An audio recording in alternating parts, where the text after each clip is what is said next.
Question of the author, please. Will the author take the question?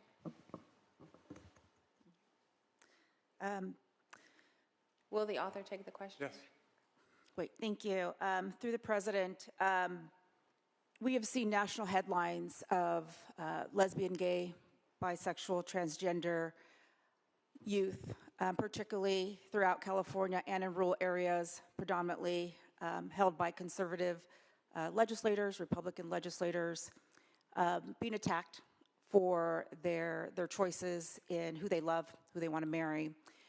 I had one of these cases in my district, and being that we have a LGBTQ caucus here in the Senate, humbly reached out to the senator from San Francisco for guidance and help for Californians in my district.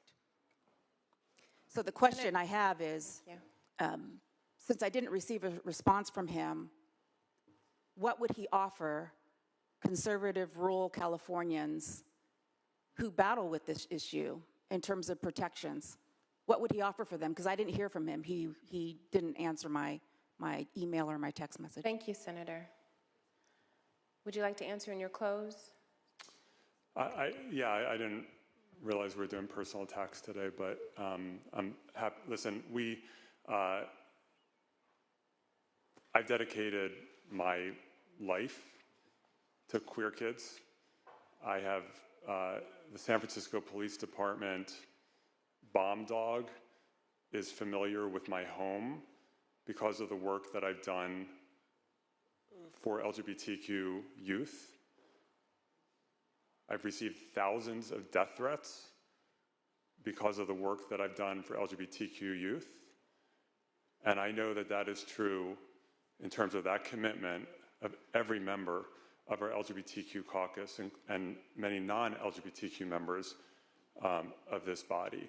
And so if we want to have a debate about who's committed to queer kids or what party is committed to queer kids, we can have that. But I'm not going to have someone, particularly someone who decided to completely pivot from one political perspective to the extreme end of the other, question that commitment. Okay, Madam thank President. you for answering that question. We'll go back to Another question, please, of the author. Will you take another question? I'm happy to, Madam President.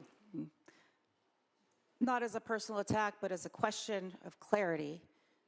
My initial question was... I'm sorry, Senator Yes. Alvarado-Gil. This needs to be in relation to the scope of the resolution. Correct. In scope of the resolution, Transgender Awareness Day, right?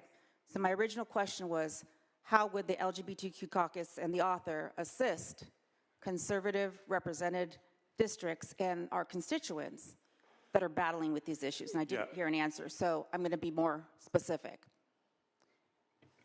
Approximately 2 weeks ago, here in Sacramento County, at an LGBTQ bar, Senator. there were log cabin Republicans Senator, that were asked please, to leave that facility. Excuse me, Senator, because I'm asking you to just pause for a moment. Thank you.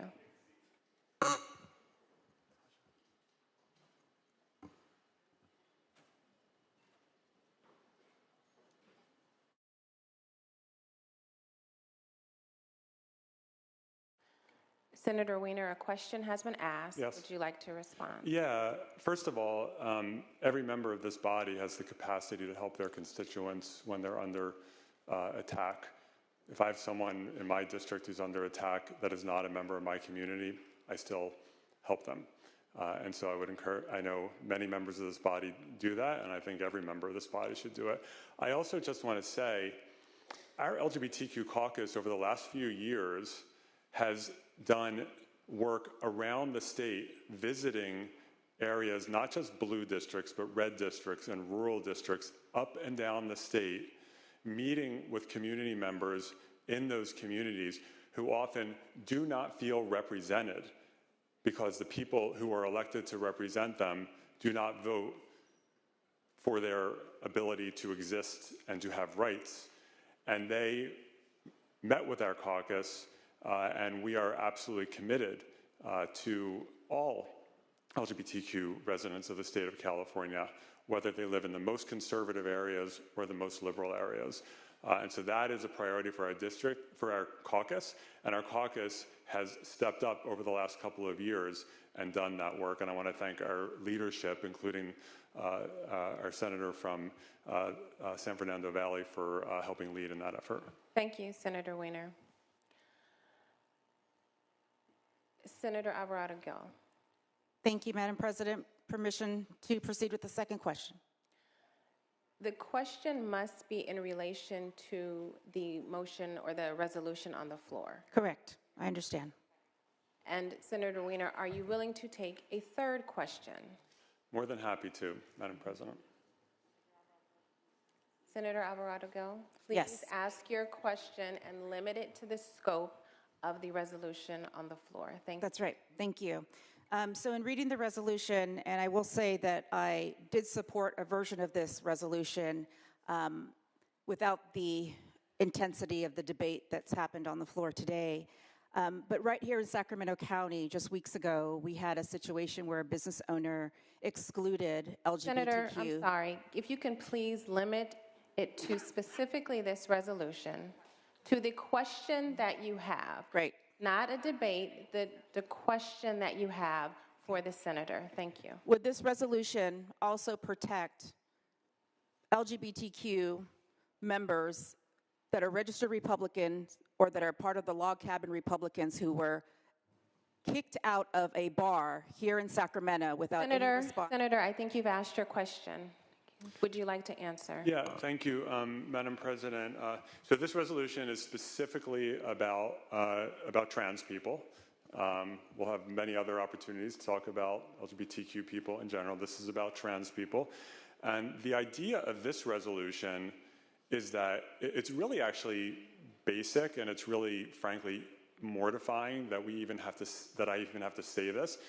The basic notion underlying this resolution is that transgender people are full human beings, full stop. That's what it's about.